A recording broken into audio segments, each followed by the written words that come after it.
Oke, selamat pagi anak-anak. Selamat pagi. Apa kabar kalian hari ini? Apakah baik-baik saja? Baik. Oke, sebelum memulai pembelajaran, mari kita berdoa terlebih dahulu. Ada yang mau mimpin nggak?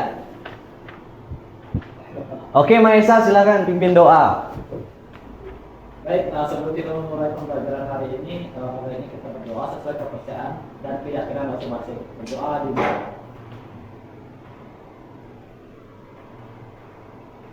berdoa selesai. Oke, untuk hari ini ada yang absen nggak? Hadir semua. Hadir semua.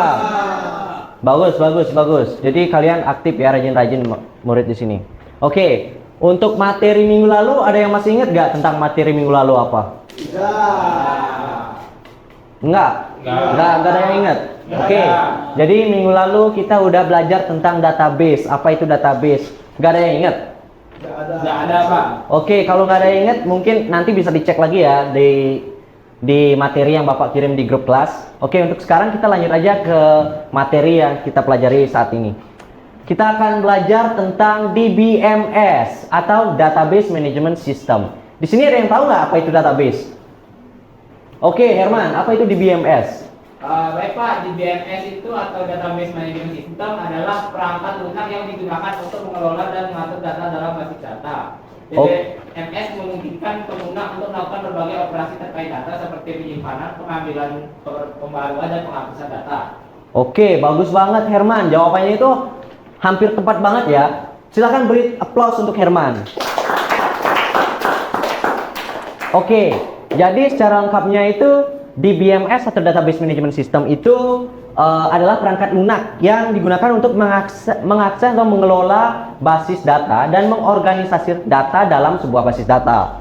Nah, di DBMS ini database yang dikelola itu merupakan kumpulan data-data yang terstruktur dan terorganisir. Nah, untuk menjelaskan DBMS mungkin Bapak bisa menggunakan analogi ya biar semuanya lebih mudah paham.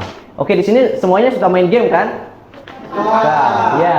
Jadi DBMS itu ibarat sistem inventory pada video game. Jadi cara kerjanya gini. Ibarat database itu merupakan inventory pada video game. Nah, DBMS ini adalah kita yang mengelola database tersebut. Jadi sebagai contoh pada Minecraft. Nah, itu ada inventory kan, ada banyak item-item. Nah, kita sebagai player atau yang bisa kita analogikan sebagai DBMS itu yang mengelola inventory tersebut agar rapi dan tersusun. Nah, seperti itu kurang lebih penjelasannya agar lebih mudah dipahami ya. Oke. Nah, ini untuk penjelasan lebih lanjut. Selanjutnya, ada yang tahu nggak kenapa kita menggunakan DBMS? Sebelum kita masuk ke slide berikutnya. Oke. Untuk penyimpanan data, Pak. Untuk penyimpanan data, baik, bagus. Ada yang jawaban lain? Oke, Ame, silakan lagi jawabannya. Pengambilan data, Pak. Oke, bagus banget. Kemudian ada yang lain lagi? Oke, Wisma? Untuk memastikan pengelolaan data yang efisien, Pak. Oh, bagus banget. Beri tepuk tangan untuk Wisma dan Ame.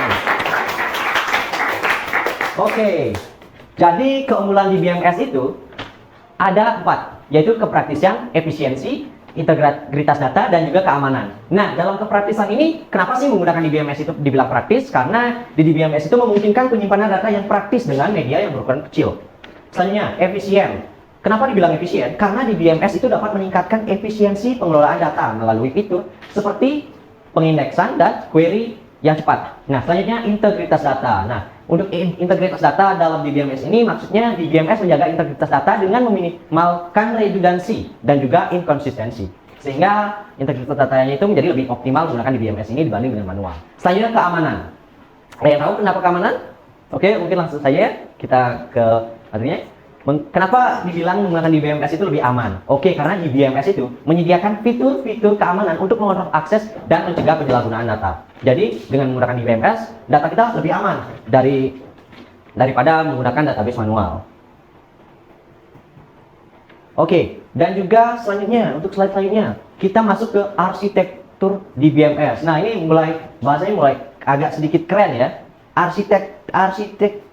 Arsitektur. Nah, Arsitektur dalam DBMS itu terdiri dari 3, yaitu lapisan fisiknya, kemudian lapisan logika, dan juga lapisan aplikasinya. Nah, untuk lapisan fisiknya itu berisi perangkat keras yang berfungsi untuk menjalankan software DBMS tersebut. Nah, itu berisi seperti hard disk atau SSD dan juga media penyimpanan lainnya. Kemudian untuk lapisan logika, nah logikanya ini terdiri dari DBMS yang mengelola data seperti melakukan query, manajemen transaksi, dan juga backup atau restore. Nah, di situ dilakukan pada lapisan logikanya. Selanjutnya lapisan aplikasi. Nah, lapisan aplikasi pada DBMS itu merupakan antarmuka atau aplikasi yang berinteraksi dengan DBMS untuk mengakses dan mengelola datanya. Jadi sudah paham? Ada yang ingin bertanya?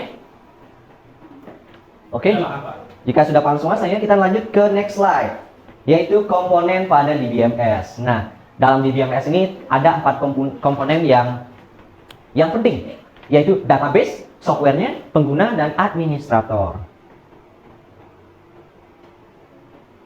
Nah, apa sih database? Nah, database itu seperti yang sudah kita pelajari sebelumnya, itu database merupakan kumpulan data yang terorganisir dan juga saling terkait. Kemudian DBMS software, yaitu tentu saja software yang digunakan untuk mengakses DBMS-nya kan, untuk menjalankan DBMS-nya.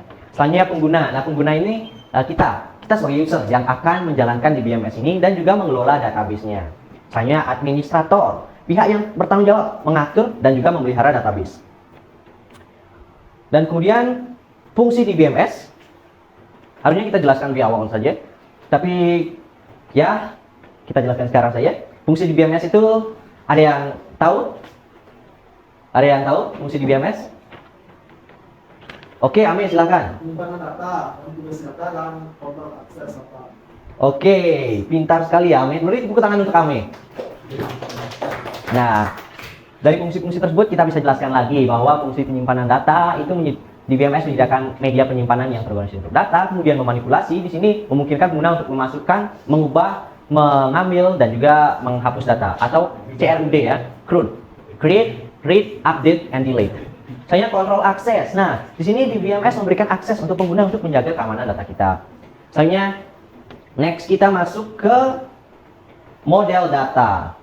Jadi model data dalam DBMS itu sebenarnya ada banyak ya, tapi di sini kita menggunakan yang umum, yaitu model hierarkis, model jaringan, model relasional, dan juga model objek. Nah, untuk hierarkis itu data disusun dalam struktur pohon. Nah, sebagai contoh untuk data model hierarkis ini, contohnya itu sistem berkas pada komputer, di mana direktori dapat berisi file dan juga subdirektori. Selanjutnya model jaringan. Nah, untuk model jaringan ini contohnya sistem basis data yang berorientasi seperti Conference on Data System Language. Nah, selanjutnya itu ada model relasional. Nah, model relasional itu contohnya basis data SQL atau Structured Query Language. Dan yang terakhir ada model objek. Model objek itu contohnya seperti sistem basis data objek atau OODBMS yang menyimpan data sebagai objek dengan atribut dan metode. Oke, saya ini yang wajib kalian pahami. Bahasa basis data yang ada pada DBMS, yaitu ada DDL atau Data Definition Language. Ini bahasa untuk mendefinisikan struktur database seperti tabel, indeks, dan juga skemanya. Selanjutnya ada DML atau Data Manipulation Language. Di sini seperti judulnya itu manipulation. Jadi kita bisa memanipulasi data itu seenaknya seperti tanah liat. Bahasa untuk memanipulasi data seperti insert, update, delete, dan query. Itu bisa dibilang seperti CRUD ya. Selanjutnya DCL atau Data Control Language. Nah, bahasa ini adalah bahasa yang digunakan untuk mengontrol hak akses dan keamanan. Jadi, jika kalian ingin membuat login, register, dan sebagainya yang berisi kredensial user, itu bisa menggunakan DCL. Selanjutnya, sebelum kita masuk ke praktek, ada yang tahu nggak contoh-contoh DBMS? Ada yang tahu nggak contoh-contoh softwarenya? Oke, Herman. Baik, contoh-contoh aplikasi DBMS yaitu pertama MySQL, PostgreSQL, MongoDB, Cassandra Database, dan Oracle Database. Oh, bagus banget Herman. Ada yang lain yang ingin menambahkan? Oke, Ame. Oracle, bagus. Beri tepuk tangan untuk Ame dan Herman. Oke, jadi apa yang mereka katakan sebelumnya juga benar banget ya. Herman Dan Ame juga bilang ada MySQL, Oracle, SQL Server, dan PostgreSQL. Oke, karena materi yang hari ini Bapak rasa sudah selesai semua ya. Jadi kita langsung masuk ke part yang menjadi favorit kalian semua, yaitu diskusi kelompok. Oke, untuk diskusi kelompok, sebelum kita masuk ke diskusi kelompok, Bapak di sini sudah menyiapkan video pembelajaran singkat bagaimana cara untuk menginstal Exam, yaitu soal pertama, instalasi MySQL dengan Exam. Kalian bisa akses video seperti ini ya, video yang Bapak tampilkan di depan. Ini bisa kalian akses, nanti Bapak akan kirim ke WA ketua kelas ya. Siapa ketua kelasnya di sini? Oke, Wisma. Bapak kirim ke Wisma ya nanti. Tolong sebarkan ke grup-grup kelasnya. Oke, untuk diskusi kelompok, silakan mulai sekarang kalian bisa mulai ya. Kalian harus membentuk minimal 3 orang dalam satu kelompok, 3 sampai 4 orang, oke? Oke, di sini udah 15 menit ya. Ada yang mengalami kendala nggak di dalam kelompoknya? Oke, Herman, kenapa tuh? Ini saya mau bertanya, ini kenapa MySQL saya tidak mau database-nya? Oh, ini database-nya tidak mau. Kamu udah install gini nggak? Kamu udah run gini di XMPP nggak? Kamu udah run Apache dan MySQL loh? Sudah, Pak. Belum, Pak. Oh, ini belum. Ini kamu harus nyalain Apache-nya juga ya untuk mengaksesnya di PHP MyAdmin nanti. Oke, Herman? Oke, semangat ya untuk kelompok 4. Ya, makasih, Pak. Oke, di sini ada yang ingin bertanya lagi nggak selain kelompok 4? Ada yang mengalami kendala yang sama atau kendala lainnya? Oke. Malika, apa kendalanya? Ini SMPP-nya kok nggak mau, Pak?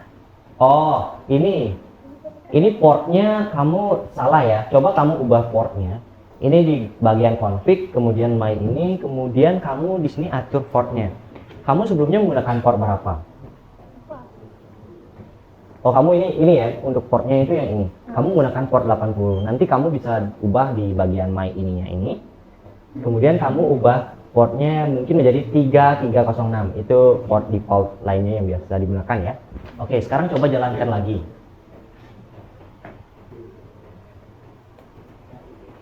Nah, sudah mau. Keren. Sekarang kamu bisa lanjutkan untuk mengerjakan soal nomor 2 ya.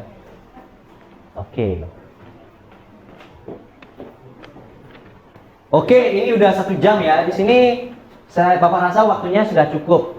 Oke, untuk presentasi, ada kelompok yang mau presentasi duluan nggak? Presentasikan hasil dari diskusi kelompoknya. Oke, kelompok 4 silakan maju. Beri tepuk tangan untuk kelompok 4 karena sudah berani maju. Baik, sekian dari diskusi dari kelompok kami ucapkan terima kasih. Oke, beri tepuk tangan untuk kelompok 4. Sudah bagus banget ya. Oke, silakan duduk. Makasih, Pak. Oke, Bapak rasa semua kelompok sudah mempresentasikan hasil diskusinya masing-masing ya. Kalian semua udah keren banget karena Bapak lihat tadi masing-masing kelompok sudah mengerjakan tugas-tugasnya dengan baik dan semuanya saling bekerja membantu satu sama lain. Dan kayaknya udah nggak ada kendala ya. Jadi beri tepuk tangan untuk kalian semua. Oke, sebelum kita tutup pembelajaran hari ini karena materinya sudah selesai ya. Jadi di sini ada yang ingin bertanya nggak tentang materi DBMS tadi? Oke. Jadi karena tidak ada yang bertanya, di sini ada yang mau menyimpulkan hasil pembelajaran hari ini? Oke, Wisma, silakan. Terima kasih. Jadi hari ini kita sudah mempelajari mengenai apa itu DBMS, bagaimana fungsinya dan apa saja kegunaan serta contoh-contoh dari DBMS itu sendiri. Oke, bagus banget dari Wisma ya, dia nyalakan jawabannya dari Bapak. Oke, Bapak rasa hari ini pembelajarannya sudah cukup ya. Semuanya udah bagus banget. Jadi karena kita tadi diawali dengan doa, mari kita tutup juga dengan doa. Di sini ada yang mau memimpin doa untuk. Oke, Mahesa silakan. Baik.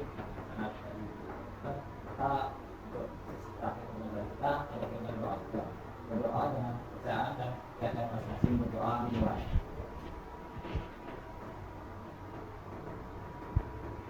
Selesai. Oke, terima kasih untuk hari ini. Jadi sampai berjumpa di minggu depan. Baik, Pak. Selamat pagi semuanya. Pagi.